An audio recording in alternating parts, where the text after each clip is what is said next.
अस्सलाम वालेकुम। 10th class हम पढ़ रहे हैं chemistry, environmental chemistry, chapter number 16। Environmental chemistry का सेकंड पार्ट है वाटर। वाटर के हम काफ़ी सारे टॉपिक्स कर चुके हैं। आते हैं आज के टॉपिक की तरफ, जो कि वाटर पोल्यूशन के रिलेटेड है। वाटर पोल्यूशन का एक टॉपिक हमने पढ़ लिया था, इंडस्ट्रियल एफ्लुएंट्स। वाटर पोल्यूशन की वजूहात पढ़ें कि कौन कौन से कॉजेज़ हैं जो वाटर पोल्यूशन कॉज करते हैं। इसका सेकंड जो इसकी कॉज है डोमेस्टिक एफ्लुएंट्स, वो आज देखेंगे कि डोमेस्टिक एफ्लुएंट्स किस वजह से होता है। इसमें मेन चीज़ क्या है, डिटर्जेंट्स हैं जिसकी वजह से डोमेस्टिक एफ्लुएंट्स या फिर वाटर पोल्यूशन, डिटर्जेंट ऐसे हैं जो वाटर पोल्यूशन कॉज करते हैं। अब डिटर्जेंट से क्या मुराद है, हम अपनी इंडस्ट्री में या फिर घरों में घरों को साफ़ करने के लिए, इंडस्ट्री को साफ़ करने के लिए कुछ मैदे इस्तेमाल करते हैं, लेकिन वो हम उनको साबुन की जगह पे जो अशिया इस्तेमाल करते हैं, कुछ केमिकल्स या फिर ऑयल्स वगैरह जो इस्तेमाल करते हैं, उनको डिटर्जेंट कहते हैं। और इनका इस्तेमाल दिन ब दिन बहुत ज़्यादा बढ़ रहा है। Use of detergent is increasing day by day for cleaning purpose in house and industries. It is because detergent have strong cleaning action than that of soap even in hard water.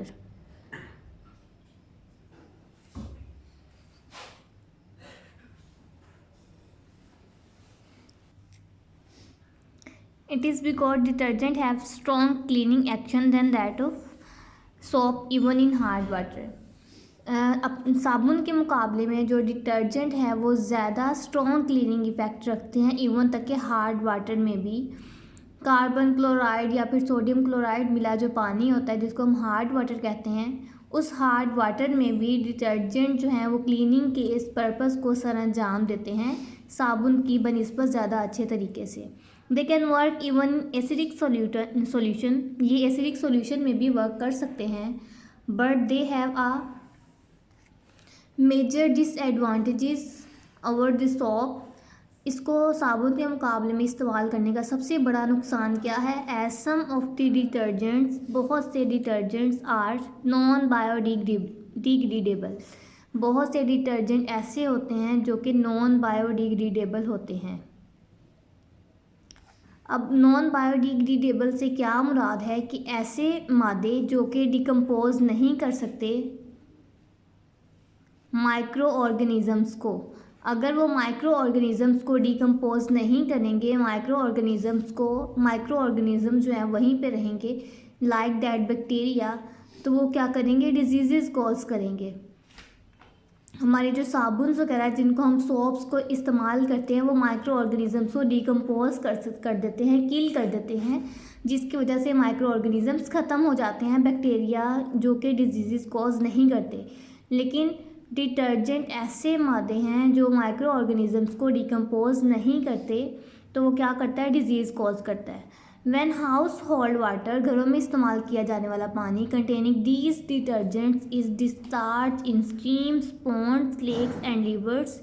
जैसे ही घरों में इस्तेमाल किया जाने वाला पानी जिसमें ये डिटर्जेंट्स शामिल होते हैं, हम उस पानी को स्ट्रीम्स में, पॉन्ड्स में, लेक्स में या फिर रिवर्स में बहा देते हैं, तो वो क्या कॉज करता है, वाटर पोल्यूशन कॉज करता है। ये था डिटर्जेंट का तारुफ के डिटर्जेंट क्या होते हैं, किसकी जगह पे इस्तेमाल होते हैं, क्या कर सकते हैं और क्या नहीं कर सकते। आगे देखते हैं, the detergent remain in the water. Detergent जो है वो वाटर में बाकी रह जाते हैं फॉर अ लॉन्ग टाइम. साबुन जो है वो पानी के साथ मिक्सअप फ़ौरन से नहीं होता, वो अलग अलग एक ऐसी स्टेज आती है जहाँ पे वो पानी के ऊपर झाग की सूरत में आ जाता है, और आहिस्ता आहिस्ता वो झाग भी ख़त्म हो जाती है। लेकिन डिटर्जेंट ऐसे मादे हैं जो पानी के ऊपर बहुत लंबे अरसे तक रहते हैं, and make the water unfit for aquatic life, और पानी को एक्वेटिक लाइफ के लिए अनफिट कर देते हैं, अनहेल्दी कर देते हैं, जिसकी वजह से उनको बहुत सी प्रॉब्लम्स का सामना करना पड़ता है। ऑक्सीजन की कमी हो जाती है, ऑक्सीजन की कमी की वजह से एक्वेटिक लाइफ मुतासिर होती है। The phosphate salt present in detergent cause rapid growth of algae in water bodies. सबसे ज़्यादा डिटर्जेंट के अंदर सबसे अहम चीज़ क्या है कि डिटर्जेंट्स के अंदर फॉस्फेट साल्ट मौजूद होता है, और वो फॉस्फेट साल्ट क्या काम सर अंजाम देता है, वो अलजी की ग्रोथ को बढ़ाता है। अलजी की ग्रोथ बहुत तेज़ी से होती है फॉस्फेट साल्ट की मौजूदगी में, और जैसे जैसे वाटर बॉडीज़ के ऊपर जहाँ पे पानी मौजूद है वहाँ पे ये डिटर्जेंट मिला पानी जाएगा तो उसमें फॉस्फेट साल्ट भी होगा, और फॉस्फेट साल्ट जो है वो अलजी की ग्रोथ को बढ़ाएगा। वही अलजी की ग्रोथ क्या करेगी, वो जो अलजी पैदा होगी वो क्या करेगी, पानी की सतह के ऊपर ऊपर तैरती रहेगी। These plants ultimately the die and decay, तो उसी अलजी की वजह से क्या होगा कि वो जो पौधे हैं वो अल्टीमेटली या तो मर जाएंगे या फिर तबाह हो जाएंगे। Decaying plant being biodegradable consume oxygen gas present in water, वो जो मुर्दा पौधे हैं वो भी बायोडिग्रेडेबल के तौर पे ही इस्तेमाल होते हैं, और क्या करते हैं, कंज्यूम करते हैं ऑक्सीजन गैस को। ऑक्सीजन गैस की जो मौजूदगी है उसको कम करते हैं। उसकी वजह से क्या होगा, 10 डेप्लीशन ऑफ ऑक्सीजन की कमी वाक़या हो जाएगी, and result in death of aquatic life, और उसका रिजल्ट क्या निकलेगा, नतीजा क्या निकलेगा, एक्वेटिक लाइफ की मौत की सूरत में उसका नतीजा निकलेगा। ऊपर था डिटर्जेंट का तारुफ, दरमियान वाले टॉपिक में उन्होंने क्या बताया है कि डिटर्जेंट की वजह से नुकसान क्या होते हैं, डिटर्जेंट के अंदर क्या शामिल होता है। अब नेक्स्ट देखेंगे ये भी उन्होंने उसी के हवाले से बताया गया कि इसके अंदर कौन कौन सी अशिया घरेलू तौर पे शामिल होती हैं। डोमेस्टिक स्वेज, जो डोमेस्टिक स्वेज है हमारा खारजी निज़ाम जो है, contain a wide variety of dissolved and suspended impurities, जो हमारा डोमेस्टिक सीवेज या फिर जो खारजी निज़ाम है पानी का वो क्या करता है, उसके अंदर बहुत ज़्यादा वैरायटी होती है मिक्स हुए डिज़ोल्व हुए मादों की या फिर ऊपर उसके अंदर मिक्स हुए मादों की इम्प्योरिटीज़ की।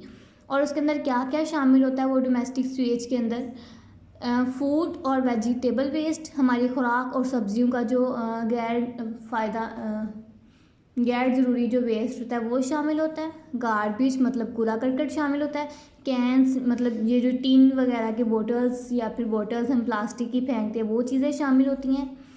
केमिकल सोप्स इस्तेमाल की जाती हैं, इवन तक कि हम अगर अपने घर के तौर पे एग्जांपल लें तो शैम्पू इस्तेमाल किया जाता है, कंडीशन की जाती है, साबुन इस्तेमाल किए जाते हैं, तो वही वेस्ट क्या होता है डोमेस्टिक सीवेज में शामिल होता है। एंड वॉशिंग पाउडर, कपड़ों को धोने के लिए जो चीज़ें इस्तेमाल होती हैं वो क्या है, वो सारी उसके अंदर शामिल होती हैं। और वो चीज़ें क्या करती हैं, it also contain disease cause microbes. और वो एक और बात बता रहे हैं, ये इंपॉर्टेंट MCQs भी हो सकता है कि डोमेस्टिक सीवेज के अंदर मोस्टली क्या शामिल होता है, या फिर सबसे डोमेस्टिक सीवेज के अंदर सबसे अहम चीज़ कौन सी शामिल होती है, तो वो कौन सी है, माइक्रोब्स हैं, माइक्रो ऑर्गेनिजम्स हैं जो कि डिजीज़ कॉज करते हैं, माइक्रोब्स। ये भी डोमेस्टिक सीवेज के अंदर या फिर जो खारजी पानी हम खारिज करते हैं उसके अंदर शामिल होते हैं। All these substances add to water pollution, ये तमाम जो चीज़ें हैं इम्प्योरिटीज़ हैं ये क्या करती हैं, वाटर पोल्यूशन कॉज करती हैं। ये था डोमेस्टिक एफ्लुएंट्स का टॉपिक। अब नेक्स्ट टॉपिक देखेंगे वाटर पोल्यूशन की तीसरी वजह कौन सी है, एग्रीकल्चर एफ्लुएंट्स। पहली वजह हमने देखी थी इंडस्ट्रियल एफ्लुएंट जो इंडस्ट्री की वजह से होते हैं। दूसरी वजह देखिए डोमेस्टिक एफ्लुएंट्स जो कि हमारे घरेलू तौर पे या फिर जो ह्यूमंस बीइंग्स खुद जिस चीज़ को कॉज करते हैं वो चीज़ थी डोमेस्टिक एफ्लुएंट्स। अब तीसरी पढ़ेंगे एग्रीकल्चर एफ्लुएंट्स कि जो फसलें वगैरह उगाई जाती हैं ज़मीनी तौर पे जो आलूदगी पैदा होती है, इन एग्रीकल्चरल एफ्लुएंट्स वो किस तरह से बनती है, वो किस तरह से वाटर पोल्यूशन कॉज करती है। Water pollution due to agricultural waste is because of use of fertilisers and pesticides. Water pollution क्यों होती है एग्रीकल्चर से, ये तो हम अगर हम कहते हैं एग्रीकल्चर से वाटर पोल्यूशन कॉज होती है तो फ़ौरन से माइंड में नहीं आता कि किस तरह से होगी, वो तो हम फसलें उगा रहे हैं अपने फ़ायदे के लिए, वहाँ उससे वाटर पोल्यूशन किस तरह से कॉज होती है। तो हम जो फसलें उगाते हैं वहाँ पे हम क्या यूज़ करते हैं, फर्टिलाइज़र्स यूज़ करते हैं, पेस्टिसाइड्स यूज़ करते हैं। फर्टिलाइज़र्स क्या होते हैं, अगर फसलों की पैदावार नहीं हो रही, उस पैदावार को बढ़ाने के लिए क्या इस्तेमाल किया जाता है, जो खादें वगैरह इस्तेमाल करते हैं उसको क्या कहते हैं, फर्टिलाइज़र्स कहते हैं। और पेस्टिसाइड क्या होता है, मुख्तलिफ जो कीड़े मकोड़े फसलों में आ जाते हैं उसको मारने के लिए, इवन तक कि इसको पेस्ट से बताया गया कि पेस्ट क्या है, ये छोटे छोटे कीड़े मकोड़े होते हैं, इंसेक्ट्स होते हैं, फंजाई होते हैं, वीड्स होते हैं, हर्ब्स होते हैं, और या फिर वायरसेस भी हो सकते हैं, वो मिलके क्या बनाते हैं, पेस्ट बनाते हैं। और उसको मारने के लिए पेस्टिसाइड्स अद्वियात इस्तेमाल की जाती हैं। ये फर्टिलाइज़र्स और पेस्टिसाइड्स के जो मादे हैं वो मिलके क्या करते हैं, वाटर पोल्यूशन कॉज करते हैं एग्रीकल्चरल वेस्ट के ज़रिए। अब इन्होंने आपको फर्टिलाइज़र का बताया कि फर्टिलाइज़र क्या होते हैं। Fertiliser are use to make up the deficiency of nitrogen, phosphorus etcetera. Fertiliser किस लिए इस्तेमाल किए जाते हैं, पौधों की पैदावार को बढ़ाने के लिए। पौधों की पैदावार किस वजह से कम होती है, जब उसमें नाइट्रोजन और फॉस्फेट की कमी हो जाती है। अगर फास्फोरस की और नाइट्रोजन की कमी होगी तो नाइट्रोजीनियस बेसिस जो होती हैं वो कम हो जाएंगी, पौधा जड़ों से ही बढ़ेगा नहीं। अगर फास्फोरस की कमी हो जाएगी तो उसके पत्ते जो हैं वो पीले पड़ना शुरू हो जाते हैं। ये आपने बायो में पढ़ चुके होंगे कि फास्फोरस किस वजह से इस्तेमाल होता है। ये पौधों के पीलापन ख़त्म करने के लिए इस्तेमाल किया जाता है। तो यही चीज़ें हैं, ये दोनों अशिया मिलके फर्टिलाइज़र जो हैं इन दोनों की डेफिशिएंसी को कंप्लीट करते हैं और पौधों की पैदावार को बढ़ाते हैं। Nitrogen phosphorus of the soil because of intensive cultivation of crops in the recent years. मौजूदा सालों में ये दोनों इंटेंसिव कल्टिवेशन ऑफ क्रॉप्स के लिए इस्तेमाल किया जा रहा है, फसलों की ज़्यादा पैदावार के लिए या फिर उनको ज़्यादा काश्तकारी के लिए इस्तेमाल किया जा रहा है फर्टिलाइज़र्स को। और दूसरी तरफ अब उन्होंने पेस्टिसाइड का आपको बताया है, या आपको इसमें डिफ्रेंशिएट बिटवीन भी आ सकता है कि फर्टिलाइज़र और पेस्टिसाइड में फ़र्क बयान करो। पेस्टिसाइड क्या होते हैं, are used either directly to kill or control the growth of pest. Pest की ग्रोथ को रोकने के लिए या फिर उसको पेस्ट को मारने के लिए जो अद्वियात इस्तेमाल की जाती हैं डायरेक्टली तौर पे, बिलावास्ता तौर पे, वो क्या कहलाती हैं, पेस्टिसाइड कहलाती हैं। पेस्ट क्या है, पेस्ट में भी weeds, herbs, insect, fungi, viruses. Paste क्या हो सकता है, पेस्ट में वायरसेस भी हो सकते हैं, फंजाई भी इंक्लूड हो सकती है, इंसेक्ट कीड़े मकोड़े भी हो सकते हैं, हर्ब्स भी हो सकते हैं, वीड्स भी हो सकते हैं। छोटे छोटे जो कीड़े होते हैं या फिर उड़ने वाले जो छोटे कीड़े मकोड़े आके पौधों पे बैठते हैं, तो वो सब किस में शामिल है, पेस्ट में शामिल है। और पेस्ट को डायरेक्टली और इनडायरेक्टली किल करने के लिए या फिर ख़त्म करने के लिए पेस्टिसाइड्स इस्तेमाल किए जाते हैं। They all damage crops and transmit disease both to human beings and animals. Paste क्या करते हैं, ये हमारी क्रॉप्स को भी तबाह बर्बाद करते हैं और बीमारियां कॉज करते हैं ह्यूमन बींग्स में भी और एनिमल्स में भी। ये तो दोनों हो गए फर्टिलाइज़र्स और पेस्टिसाइड्स। अब इन दोनों के फ़ायदे भी तो हैं ना पेस्टिलाइज़र और पेस्टिसाइड के, लेकिन इनके साथ साथ ये नुकसान भी है पेस्टिसाइड इस्तेमाल करने का और फर्टिलाइज़र्स यूज़ करने का। क्रॉप्स के लिए तो फ़ायदेमंद होगा, लेकिन बाकी दूसरे जानदारों के लिए ये नुकसानदा होगा। तो अब उनके फ़ायदे और नुकसान पड़ते हैं। Agricultural effluents have dual effects. Agricultural effluents यानी पेस्टिसाइड और फर्टिलाइज़र जो है वो उनके दोहरे फ़ायदे हैं, दो असरात कॉज करते हैं वो। पहला देखते हैं, intensive cultivation of crops cause these chemicals from fertilizers and pesticides to seep into the ground water, commonly called leaching process. क्या कह रहे हैं, ये जो हम इंटेंसिव कल्टीवेशन ऑफ क्रॉप्स के लिए इस्तेमाल करते हैं, जो केमिकल्स हम उसको इस्तेमाल करते हैं फर्टिलाइज़र के तौर पे या फिर पेस्टिसाइड के तौर पे, ये क्या करते हैं, ये ग्राउंड वाटर में जाके ना, पानी में जाके जब फसलों को पानी दिया जाता है तो खाद जो है वो इसमें शामिल होकर सीधा पानी में जाती है, या फिर बारिश के ज़रिए जो ऊपर हमने उसको छिड़काव किया है, मुख्तलिफ स्प्रे की जाती है पेस्टिसाइड को पेस्ट को मारने के लिए, वो बारिश की वजह से सीधा जाती है तो ग्राउंड वाटर में ही है ना, और ग्राउंड वाटर में जाके वो क्या करती है, कॉज करती है। और इस प्रोसेस को क्या कहते हैं, लीचिंग प्रोसेस कहते हैं। अब ये मैंने खुद बहुत दफ़ा ये क्वेश्चन आते हुए देखा हुआ है कि लीचिंग प्रोसेस से क्या मुराद है। हमने ये टॉपिक इतने ख़ास तौर पे नहीं करते क्योंकि ये टॉपिक कभी भी लॉन्ग पे नहीं आता, इसमें से हमेशा शॉर्ट ही बनते हैं, तो इसलिए ये भूल जाते हैं। लेकिन इसको आपने याद रखना है कि लीचिंग प्रोसेस क्या है।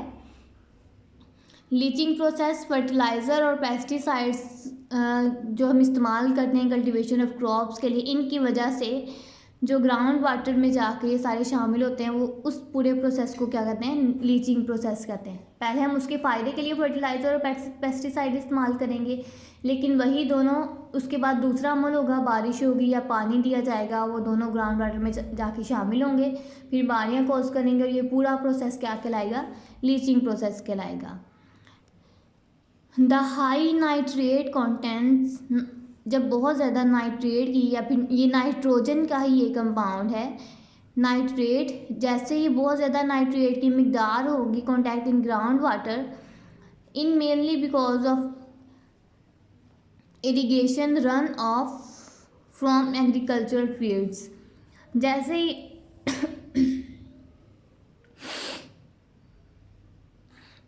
ही इसकी मिकदार बहुत ज़्यादा बढ़ेगी नाइट्रेट की ग्राउंड वाटर के अंदर, तो ये क्या करेगा, ये इसकी सबसे बड़ी वजह क्या होगी, इरिगेशन होगी, एग्रीकल्चरल फील्ड्स की वजह से इरिगेशन होगी। और उस प्रोसेस को क्या कहेंगे, ये सारा ये किस वजह से हुआ है, नाइट्रेट की बहुत ज़्यादा कंसंट्रेशन की वजह से हुआ है, लीचिंग प्रोसेस की वजह से हुआ है। इसका दूसरा क्या है, run of from the agricultural land, जैसे ही हम उसको वो रन ऑफ करते हैं, उसको बंद करते हैं उस पूरी सतह को, तो वो सतह उस सतह के ऊपर हमने बहुत ज़्यादा पेस्टिसाइड इस्तेमाल किए होते हैं, फर्टिलाइज़र इस्तेमाल किए होते हैं। Where fertilisers and pesticides have been used, वो जो एग्रीकल्चरल लैंड है जहाँ पे हम फसलें वगैरह उगाते थे, अगर उस सतह को हम बंद कर देते हैं या फिर उसके ऊपर फसलें उगाना बंद कर देते हैं, लेकिन उसके अंदर अभी भी फर्टिलाइज़र और पेस्टिसाइड की मिकदार तो कोई इतना कुछ बाकी होगी ना, तो वो क्या हो जाती है, वही मिकदार किस में जाके शामिल होती है, पॉन्ड्स में शामिल होती है, स्ट्रीम्स में शामिल होती है, रिवर्स मेन दैट वो जाके सीधा पानी में शामिल होती है, वो जो मिकदारें होती हैं। दिस वाटर कंटेन नाइट्रेट, ये जो पानी है ये नाइट्रेट, इसमें नाइट्रेट और फॉस्फेट साल्ट मिक्सअप होते हैं, और ये जो साल्ट हैं ये these substances result in a rapid growth of algae floating over the surface of water. और ये जो फॉस्फेट और नाइट्रेट है ये दोनों मिलके क्या करेंगे, ये साल्ट्स जो है एल्गी की प्रोडक्शन को, उसकी पैदावार को बढ़ा देंगे, जो कि पानी की सतह के ऊपर तैरेगी। They prevent the sunlight and air, ये किस चीज़ को रोकती है, सूरज की रोशनी को और हवा को, मीन दैट ऑक्सीजन को रोकती है। To reach up to aquatic life मतलब जो दरिया के अंदर ज़िंदगी है, मछलियाँ वगैरह या दूसरे बहुत से जो जानदार रहते हैं, उनके लिए नुकसानदायक है अगर ये रोकेगी सनलाइट को या फिर ऑक्सीजन को रोकेगी। व्हेन एल्गी डाइज, जैसे ही एल्गी मरती है, bacteria consume oxygen of the water, जो बैक्टीरिया है वो क्या करते हैं, वाटर को कंज्यूम कर देते हैं, और उसकी वजह से क्या होता है, फॉर डिकम्पोजिशन ऑफ एल्गी, जो बैक्टीरिया वाटर को कंज्यूम करते हैं एल्गी की डिकम्पोजिशन के लिए।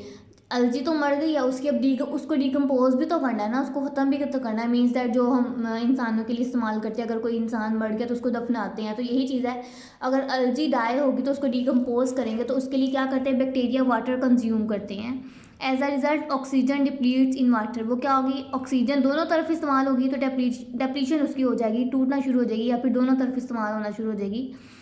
Aquatic animals feel suffocation and ultimately die due to insufficient supply of oxygen, oxygen जो है वो डिप्लीट होगी, और उस ऑक्सीजन की डिप्लीशन की वजह से क्या होगा, अंदर हब्स पैदा हो जाएगी, सफोकेशन हो जाएगी, ऑक्सीजन की कमी हो जाएगी तो हब्स पैदा हो जाएगी, तो उसी सफोकेशन की वजह से तो क्या होगा, एनिमल्स जो है वो सफोकेशन फील करेंगे या फिर खुद ब खुद मर जाएंगे ऑक्सीजन की सफिशिएंट सप्लाई की वजह से, ऑक्सीजन की कम सप्लाई की वजह से जो एक्वेटिक लाइफ है वो मरना शुरू हो जाएगी, ख़त्म होना शुरू हो जाएगी। ये थे आपके पास एग्रीकल्चरल एफ्लुएंट्स जो दो चीज़ों पे मुश्तमिल है, फर्टिलाइज़र्स पे और पेस्टिसाइड पे। फर्टिलाइज़र और पेस्टिसाइड की वजह से जो उस पूरे प्रोसेस को कहा जाता है वो लीचिंग प्रोसेस है, कि वो किस तरह से वाटर पोल्यूशन कॉज करता है। उसके बाद बताया गया ये किस तरह से नुकसान होता है। उसके बाद देखेंगे ये तीनों की वजह से इंडस्ट्रियल एफ्लुएंट्स, डोमेस्टिक एफ्लुएंट्स और एग्रीकल्चरल एफ्लुएंट्स मिल के कौन कौन से वाटर पोल्यूशन कॉज करता है, और वो जो वाटर पोल्यूशन है वो कौन कौन से असरात मुरतब करता है हम इंसानों पे, जानवरों पे, ह्यूमन लाइफ पे, तो water pollution has a following effects. Water pollution मुंदरजा झैल इफेक्ट कॉज करता है।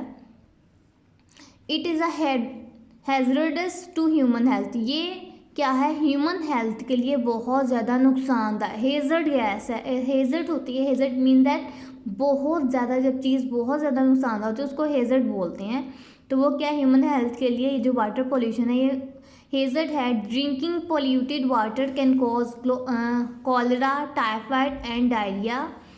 जैसे ही हम इस पोल्यूटेड वाटर जो है उन सब चीज़ों की वजह से पानी जो आलूदा हुआ है उसको हम इस्तेमाल करते हैं, तो वो क्या हमें करता है, कॉलरा की बीमारी उसकी वजह से होती है, टाइफाइड होता है और डायरिया होता है। ये तीनों बीमारियाँ क्या है, डायरिया तो बेसिकली क्या है, ये मैदे की बीमारी होती है जब, और टाइफाइड फीवर है। तो ये क्या है, ये मेनली किस वजह से होती हैं, पोल्यूटेड वाटर को पीने की वजह से ये तीनों बीमारियां होती हैं। अब दूसरा इसका क्या है, the use of polluted water is not only devastating for people but also for animals and birds. ये जो पोल्यूटेड वाटर है ये सिर्फ इंसानों के लिए ही नुकसानदायक नहीं है, ये जानवरों के लिए भी है और परिंदों के लिए भी नुकसानदायक। It cause rapid growth of algae. ये एल्जी की रैपिड ग्रोथ में कॉज करता है। Death of decomposition of algae causes deficiency of oxygen in water that effect organism living in water. ये ऊपर भी हमने टॉपिक पढ़ा है कि ये एल्जी की रैपिड ग्रोथ करता है जिसकी वजह से डिकम्पोजिशन होती है, या फिर एल्जी की डेथ होती है, या फिर डिकम्पोजिशन होती है जिसकी वजह से ऑक्सीजन में कमी होती है वाटर पानी के अंदर, और ये जो हमारे पास एक्वेटिक लाइफ है उसके लिए नुकसानदायक है। फोर्थ पॉइंट है, it is damaging aquatic life. ये एक्वेटिक लाइफ को डैमेज करती है। Thus breaking a link in food chain. तो फूड चेन के अंदर ब्रेक डाउन आ जाता है। फूड चेन एक कंप्लीट फूड चेन बनी हुई है ना, पौधे से जानवर, जानवर से इंसान, ये कंप्लीट फूड चेन चलती आ रही है, तो उस फूड चेन को ये डैमेज कर देता है। नेक्स्ट देखते हैं, it reduces the aesthetic quality of lakes and rivers. ये क्या है, जो क्वालिटी है लेक्स और रिवर्स के वाटर की वो उसको कम कर देता है, उस पानी की क्वालिटी को, या फिर उसके अंदर जो आबी मखलूक पाई जाती है उनकी जो क्वालिटी उसको कम कर देता है। It is unfit for cleaning और वॉशिंग पर्पसेस। वो जो पोल्यूटेड वाटर है वो क्लीनिंग पर्पस के लिए भी अनफिट है और वॉशिंग पर्पसेस के लिए भी अनफिट है। अगर हम उसको वॉशिंग के लिए इस्तेमाल करेंगे, कोई चीज़ धोने के लिए इस्तेमाल करें, तो क्या होगा, वो जो ये पोल्यूटेड वाटर है ये मशीनरी के अंदर जैसे ही जाएगा, जो इसके अंदर हमने पीछे भी ये चीज़ पढ़ी थी, ये जो इसके अंदर एसिड्स होते हैं वो क्या करते हैं, उस मशीनरी के अंदर जाके जम जाते हैं, और वो क्या करते हैं, मशीनरी के को नुकसान पहुंचाते हैं या फिर उसके पुर्जों को ज़ाया कर देते हैं। तो ये ना तो क्लीनिंग पर्पसेस के लिए इस्तेमाल हो सकता है और ना ही वॉशिंग पर्पसेस के लिए इस्तेमाल होता है। ये थे इफ़ेक्ट ऑफ वाटर पोल्यूशन, और यहाँ तक था आज का टॉपिक। उम्मीद है सबको समझ आ ही गई होगी। अल्लाह हाफिज़।